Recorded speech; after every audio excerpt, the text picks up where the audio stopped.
Man, the PlayStation 1. Remember that? That weird little gray box that somehow managed to be classy, futuristic, and held together by 90s plastic all at the same time? Man, that thing was Sony kicking the door open into the video game industry and going, "Hey Nintendo, Sega, how's it going? Mind if we just completely change the entire vibe of video games really quick?" And honestly, they did. The PS1 didn't just show up with better graphics and CDs that sounded like a small jet engine when the console was trying to load something. It showed up right in the middle of the 90s, which can only mean one thing. It got drenched in 90s attitude. And like when I say 90s attitude, I don't mean like sunglasses and skateboards, tribal tattoos. I mean that whole era where everything started getting darker, grosser, grimier, and way more obsessed with being for mature audiences. That bright neon toy commercial vibe of the late 80s and early 90s started turning into something a little colder, a little meaner, a little more covered in blood and industrial lighting. Suddenly, every piece of media wanted to prove it wasn't for babies anymore. Comics were doing it, movies were doing it, cartoons were doing it, and video games were absolutely doing it. And somewhere in that beautiful garbage fire of edge, gore, comic book violence, and bad decisions, we got loaded. And because apparently one game full of murderous psychopaths running around with guns wasn't enough, we did get the self-proclaimed hardcore sequel, Reloaded. And yeah, they actually called it that. This is the improved sequel, the next chapter, not Loaded 2. No.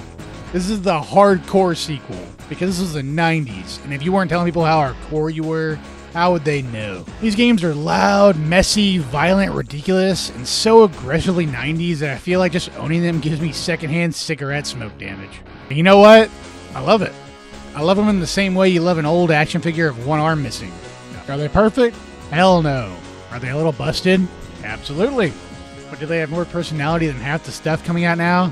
Buddy, unfortunately that's a resounding yes. Today I'm talking about Loaded and Reloaded, two PS1 games that feel like somebody took a top-down shooter, shoved it into a dirty British comic book, injected it with expired energy drink, and then told it to go bite somebody. And the wildest part of this is that the most interesting thing about these games might not even be the games themselves. Loaded was developed by Gremlin Interactive and published by Interplay Productions. And right away, I have to mention this because it's too good not to bring up. In Japan, Loaded was called Blood Factory. That's not really a game title. That's more like a workplace safety violation. Sounds more like a building OSHA discovers that everyone's been inside and missing for 6 weeks. Creepy. Loaded isn't trying to be subtle. It's not trying to be tasteful either. It's not walking into the room and asking politely if you would like to hear about its lore. Loaded kicks the door off the hinges, fires a machine gun into the ceiling, and screams, "Look at my disgusting little freaks." And those freaks are the main reason this game sticks in your brain. Part of the reason I say that is because before you actually get to shoot anything, Loaded makes you pick your character. And this character select screen is basically a museum exhibit called What People Thought Was Cool in 1995. You have 6 playable characters, and every single one of them looks like they were designed during a meeting where nobody was allowed to say no. First, you have Mama. Mama's a giant man-child nightmare creature who looks like he was built out of prison meat, bad parenting, and head trauma. He has the mind of a seriously messed up 6-year-old, but he's also built like he could fold a refrigerator in half. He's the kind of guy who would ask for a bedtime story and then use your spine as the bookmark. Then you have Fwank. Fwank is probably the poster boy of the series. He has balloons tied to his back, and those balloons show his mood. Green means happy. Red means you should probably leave the room. I love that. This maniac is using birthday party decorations as an emotional warning system. That's good character design. Everything you need to know right there. Then there's Bounca. Bounca is dressed like a sharp, classy gentleman. Suit, style, the whole thing. He looks like he could sell you an insurance policy and then immediately beat someone to death with the clipboard. He's dapper. He's clean. He has the look of a man who knows what a wine list is. But unfortunately, his brain appears to be running on a dial of internet. Then there's Vox. Vox is the only girl in the first game, and she has that very specific 90s sci-fi comic energy, where you can tell the designers wanted her to look cool, dangerous, and like she came out of a band poster your parents didn't want you owning. Then we have Butch. Now, Butch is wearing a little black cocktail dress, and honestly, he's pulling it off. Credit where credit is due. But don't be weird about it, because Butch looks like the kind of guy who would turn a fashion comment into a crime scene. Finally, my personal favorite from the first game, Captain Hands. Captain Hands is a half skeleton, part pirate, part cyborg, and all problem kind of guy. He has giant hands, because I guess sometimes names really can be honest. He looks like if a pirate died, came back wrong, and then immediately started replacing body parts with whatever was lying around in a space garage. This is the kind of character design I really missed. It's not elegant, it's insane, but it's memorable. You see Captain Hands once and your brain goes, yeah, unfortunately we're storing that forever. So at this point, you might be asking, Kaz, who are these people? Why are they like this? What did they do? Why is a skeleton pirate hanging out with a balloon psychopath and a giant baby man? And that, my friends, is where Loaded gets weird. Because the answer is actually pretty cool. The problem is, almost none of it's in the game. Yeah, that's right. A lot of the story that makes Loaded interesting isn't really explained in Loaded at all. The game gives you the vibe, it gives you the blood, it gives you the characters, it gives you prison hallways and explosions and enough dead guards to raise some serious HR concerns. But the actual setup, the actual character backgrounds I just read to you, the reason these freaks are running around in the first place, for that, you need the promotional comic. And because I'm a very normal adult who makes very normal purchases, I bought the one-shot comics for both Loaded and Reloaded. Now I know what you're thinking. Kaz, did you really buy old promotional comic books for a forgotten PS1 shooter just so you can understand the lore better? Yes. Yes, I did. And I regret nothing. Because this comic isn't just some random cheap marketing junk either. The Loaded tie-in comic is written by Garth Ennis, who you might know from The Boys, Preacher, and a really great run on The Punisher. So yeah, I think he really tracks here, and it's a great addition. Suddenly, the whole tone of Loaded makes way more sense. Of course, this thing feels like a nasty little 90s comic book. It basically is one. A lot of the character design work was also connected to Greg Staples, who worked of 2000 AD, the comic role that gave us Judge Dredd. Again, that tracks. Loaded feels like Judge Dredd's dirty cousin who got kicked out of Mega City 1 for being too unstable. And that's why this game's so interesting to me. Because if you only play Loaded, you get a violent top-down shooter with cool characters and a pretty much non-existent story. But if you read the comic, suddenly there's this whole gross sci-fi universe behind it. So let's talk about what the story actually is. The 6 playable characters are all locked up on a maximum security prison called Rolf. Because apparently in the future, crime gets so bad that humanity just says, you know what? Forget prisons, we're using a whole planet. Which, when you think about it, it's kind of like Australia. I'm not saying that's fair, I'm just saying that history did technically get there first. Anyway, these 6 psychopaths aren't just random prisoners. They're all murderous, dangerous, completely unstable mercenary freaks who have been framed for crimes committed by a guy named F.U.B, or F.U.B. And F.U.B stands for Fat Ugly Boy. Got it, fat boy. Subtle? No. Memorable? Yes.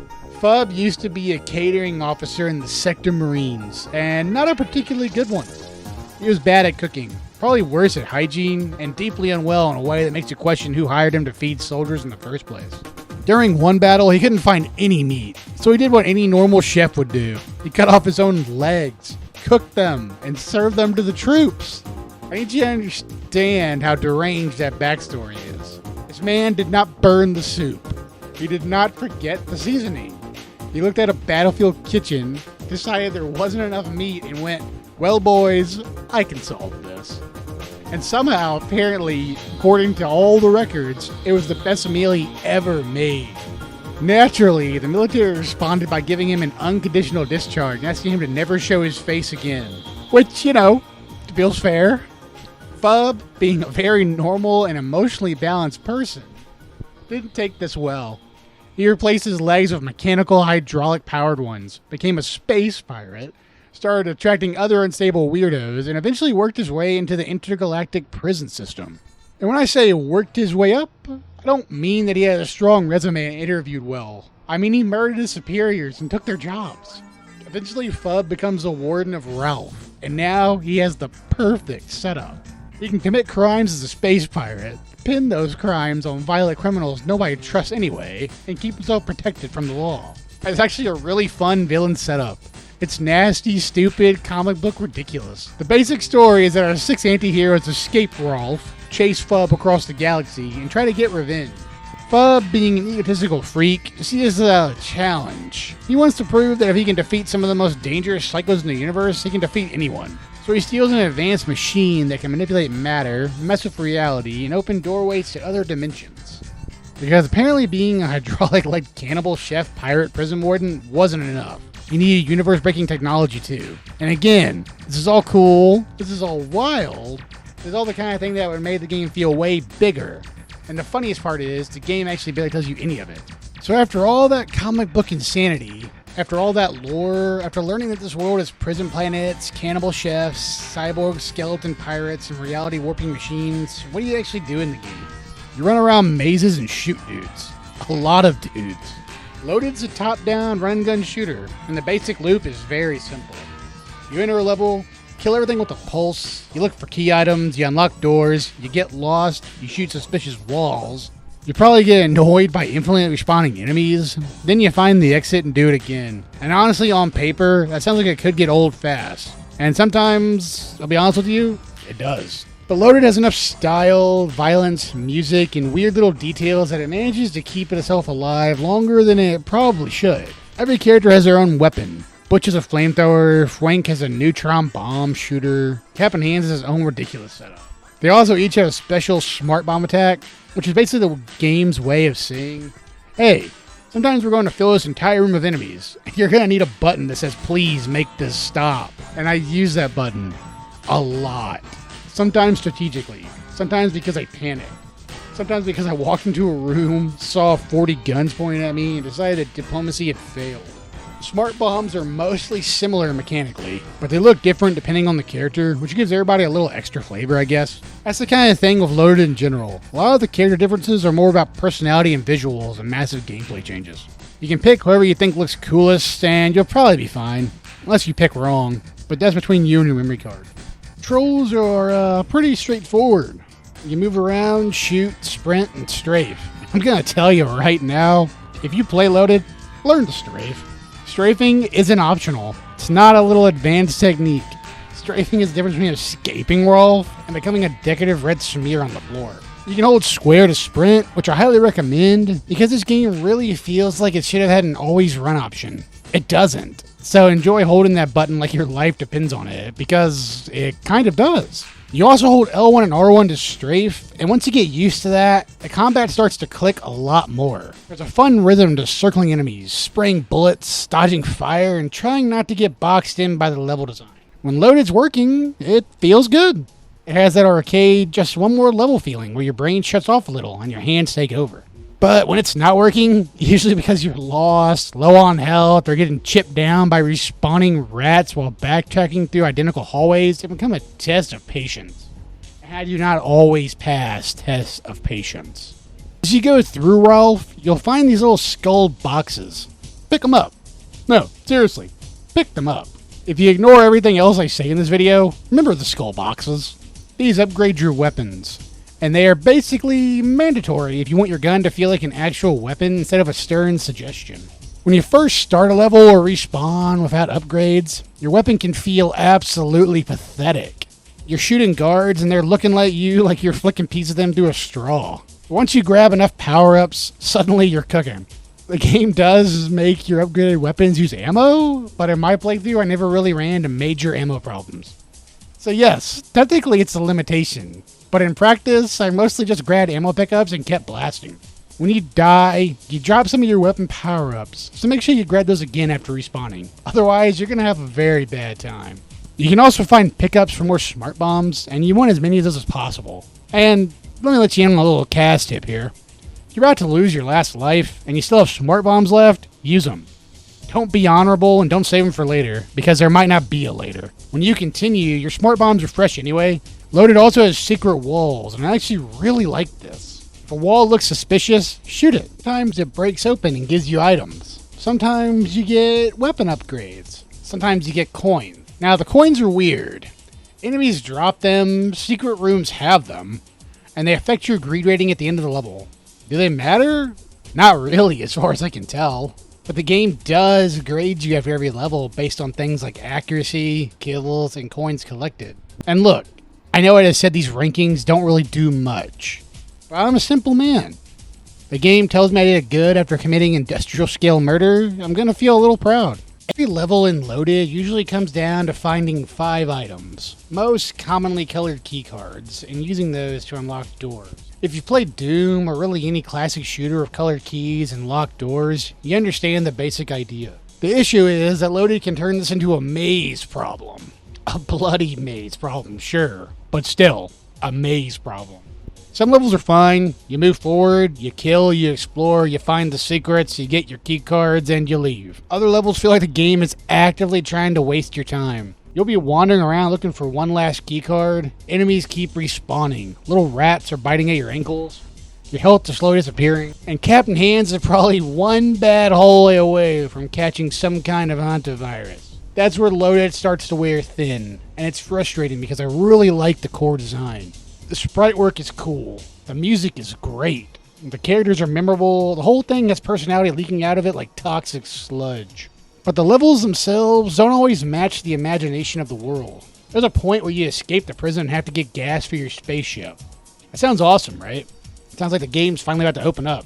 Maybe we're getting a wasteland level. Maybe we're getting somewhat wider, more freeform, more visually different type of things. Nope. Still kind of a corridor maze. And that's a shame, because Loaded has a world that feels huge in the comic and character designs, but the game itself often feels trapped in the same kind of hallways. Thankfully, the music helps a lot. The soundtrack's a banger fest.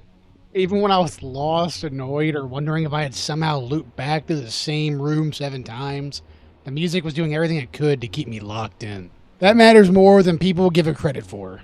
A good soundtrack can carry you through some absolute nonsense, in my opinion. And Loaded absolutely has that dirty, aggressive 90s electronic energy that fits this game like a glove.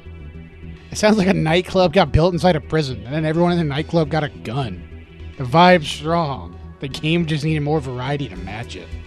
Eventually, after blasting through Ralph and chasing this freak across the game, you finally get to F.U.B. And honestly, he's not that hard. If your weapon's powered up, you can burn him down pretty quickly. After all the build-up, all the lore I gave you in the comic book, all the revenge talk, F.U.B basically gets the hell out of here.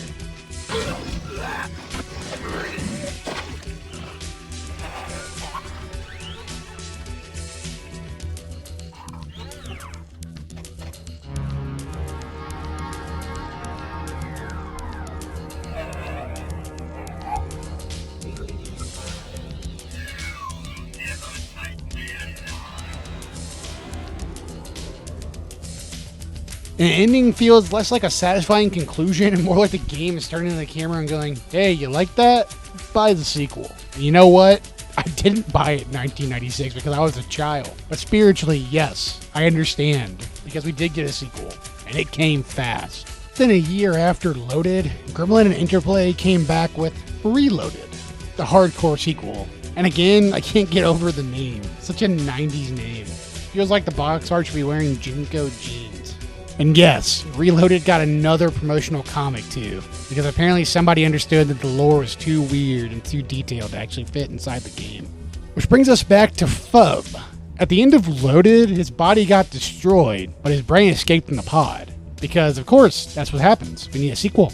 His brain crash lands on a harsh desert world called Key-Butt 5, where it gets implanted into the body of a handsome young artist named Manuel Otto. So F.U.B, the disgusting cannibal chef pirate prison warden, is reborn into the body of a beautiful artist. And he changes his name to C.H.E.B, which stands for Charming, Handsome, Erudite Bastard. That's so stupid that I absolutely love it. Because now he's not just a villain. He's a villain with a new body, artistic ambition, and matter manipulation power. C.H.E.B wants to transform entire planets into his personal works of art, which is very bad because his idea of art seems to involve flesh, suffering, mutation, and probably a lot of screaming. So once again, our band of heavily armed lunatics has to go deal with them. Reloaded gives you 6 characters again, but this time the roster changes a little. Some old favorites return, and 2 new characters join the party.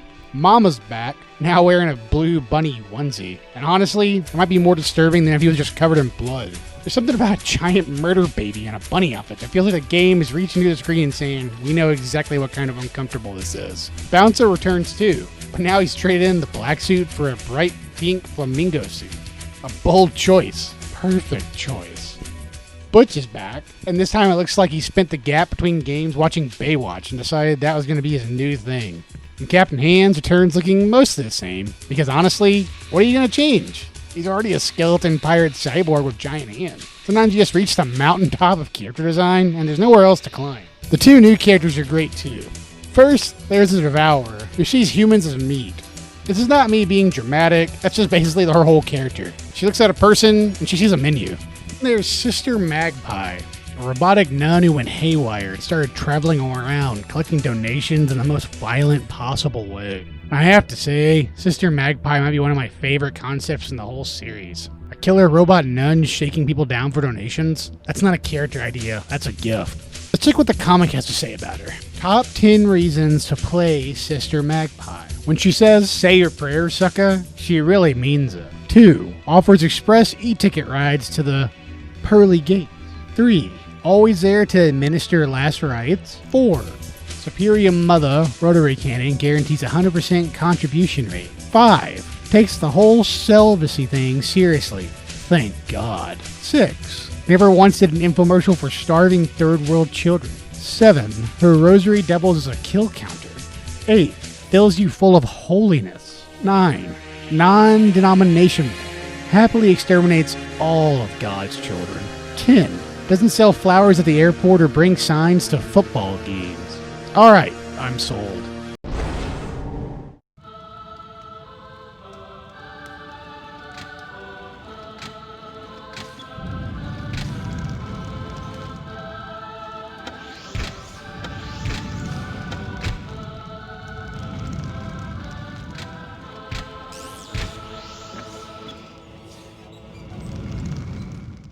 Away, Reloaded feels different from the first game. It still has the same DNA. You're still running around, shooting enemies, grabbing pickups, using smart bombs, and trying not to get swarmed. But the design philosophy feels different. Loaded was mostly tight corridors, prison hallways, colored keycards, and maze-like layouts. Reloaded opened things up a little more. The levels are wider, the objectives are more varied. The game cares more about giving you different things to do, instead of just telling you to find another stack of keycards. You might be solving light puzzles, or you might be searching for specific objects. Or hell, there's some levels you might even just be figuring out how the hell it works. And I really appreciate it, because it feels like the developers knew they couldn't just make the same game with different textures. They tried to push it. Not everything works in the game though, but I respect the attempt. The loading screens also give you mission briefings now, which is such a simple improvement, but it makes a huge difference. Loaded barely told you anything while you were playing. Reloaded at least gives you context. It tells you what this mission is, what's happening, and sometimes give you hints about what to do next. Is it Metal Gear Solid level story? No, of course not. Nobody's having a 30-minute codec call about nuclear deterrence here. But compared to the first game, it's a big step up. Gameplay-wise, the controls are mostly the same. You move, shoot, strafe, sprint, and, don't forget, use your smart bombs. But there is one change that you'll notice immediately. When you shoot, your character slows down. I have mixed feelings about this. On one hand, I get it. It probably makes combat feel heavier and gives the enemies more of a chance to close distance. On the other hand, some of these melee enemies are absolute demons. On Loaded, you can run and gun with a little more freedom, but in Reloaded, you start firing, and something fast gets close, suddenly you're moving like your shoes are full of wet cement. When melee enemies hit you, they really hit you. Forget guns. On Keybutt 5, apparently hands is the true final evolution of warfare. The slower combat is admittedly one of the reasons people didn't like Reloaded as much when it came out. A lot of reviewers felt it was less immediately fun than Loaded. And I understand that criticism. If you love Loaded as a fast, bloody arcade shooter, Reloaded probably felt like it was getting in its own way sometimes. But here's the thing. I think this is part of the reason why I like Reloaded more. I know, that might be the wrong opinion. History may not be on my side there. Loaded was better received. Reloaded got hit pretty hard by reviewers. It has a reputation as the weaker game, but I can't lie to you, I had a better time with Reloaded than Loaded. Not because it's smoother, because it's not, and every change definitely isn't better, but I like it more because it feels a lot more ambitious. Loaded has a stronger arcade loop, but Reloaded has more moments where I stopped and thought, okay, this is actually pretty fucking cool. The environments are more interesting, the objectives are more varied, the atmosphere feels stronger. The game feels like it's trying to be more than just Loaded again. There is one level in particular where you're moving through a city at night, hopping across rooftops, trying to reach a bar and chase down C.H.E.B. And this level is exactly what I wanted more of in the first game. It has mood, lighting, and it has that dirty industrial 90s feel, where everything looks like it smells like rain, oil, cigarettes, and bad life choices. The whole level feels like it has a layer of filth on it that will never wash off, and I'm a sucker for that. Give me grimy rooftops, neon lighting, industrial buildings, gross sci-fi streets, and a soundtrack that sounds like it came out of a haunted warehouse rave, and I'm probably going to be happy. Maybe I'm biased. Actually, I'm definitely biased, but at least I'm honest. Reloaded also removes some things from the first game. The coins are gone, which I don't mind at all. I stopped caring about those coins pretty early in Loaded. They mostly affected your greed ranking, and while I enjoy being judged after a level, I wasn't exactly heartbroken to see those coins go. The secret areas feel reduced too though, and that does hurt this game. I liked finding all the fake walls in Loaded. It felt nice to find all these little upgrades and pickups as a reward. They gave the levels a little extra texture, so when Reloaded moves away from that, it feels like a small step backwards. And that's kind of Reloaded in a nutshell. For everything it improves, it also changes or removes something I like. It's more creative, but less immediately punchy. And I have to admit, it has more varied objectives, but sometimes that means you're wandering around trying to figure out what the game wants from you. It's a weird sequel, but honestly, that makes me like it a little bit more. Visually, Reloaded is a noticeable step up. The environments are more 3D. There's way more going on in the levels. The enemies can interact with the world in ways that make things feel more alive. You'll see enemies break objects, trigger hazards, or get involved with the environment in a way that Loaded didn't really have. In the first game, enemies mostly existed to run at you, shoot at you, and die. That's it. And Reloaded, the world feels like it has more moving parts. Again, it's not always perfect, but still, it's a PS1 game, and we're not pretending it's some flawless, modern, immersive sim. But compared to Loaded, there is a sense here that the developers are trying to make the sequel feel bigger and more dynamic, and I can respect that. The soundtrack's also still amazing. Most games understand that if you're going to make the player run around blasting hundreds of enemies, the music needs to go hard. And it does. Loaded has great music. Reloaded has amazing music. This franchise may have died early, but at least it died with speakers full of bangers. Eventually, after fighting through C.H.E.B's forces, you reach a mid-transformation, and the final level is one of the coolest ideas in either game. You're crawling all over C.H.E.B's giant body, blowing up his eyes and body parts, planting bombs directly onto the holes you blew. That's awesome. That's exactly the kind of ridiculous final level this series deserved. After 2 games of this guy causing problems, framing people, mutating, escaping, coming back hotter somehow, and trying to turn planets into his personal art project, you finally get to climb around on him and turn him into a bomb site. Feels like the game understood that it needed to be bigger than just shooting a guy in a room like the last game. You plant the bombs, you get back to your ship, and then you enjoy the show.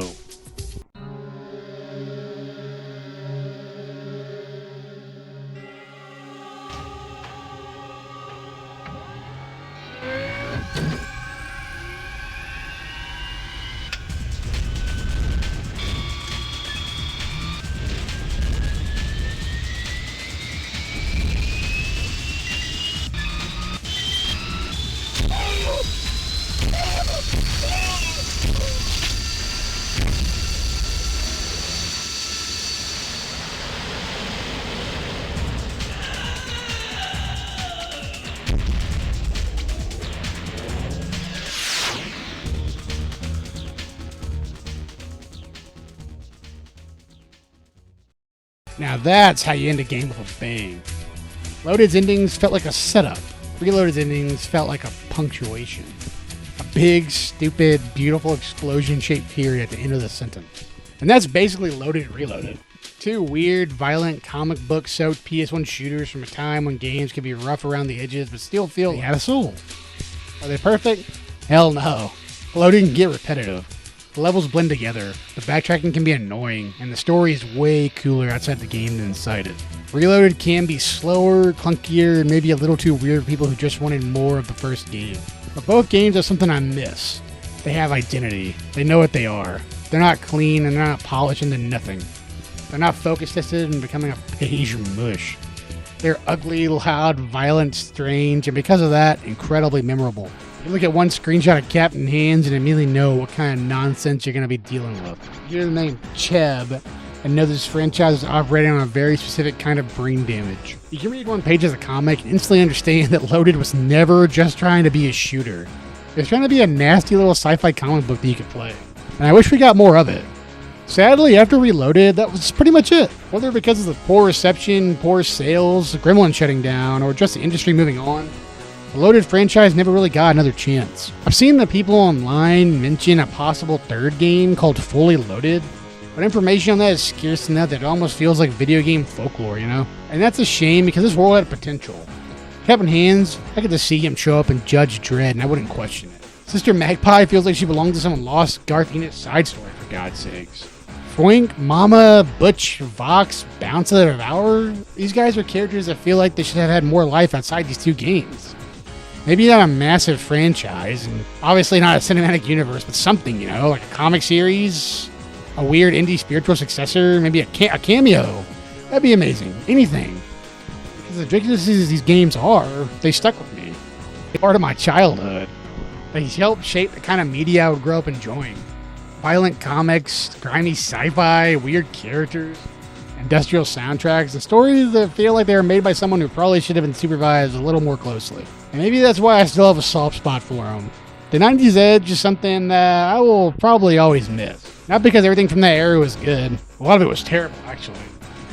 But when it worked, it had a kind of energy you don't see as much anymore. Loaded and Reloaded are exactly that.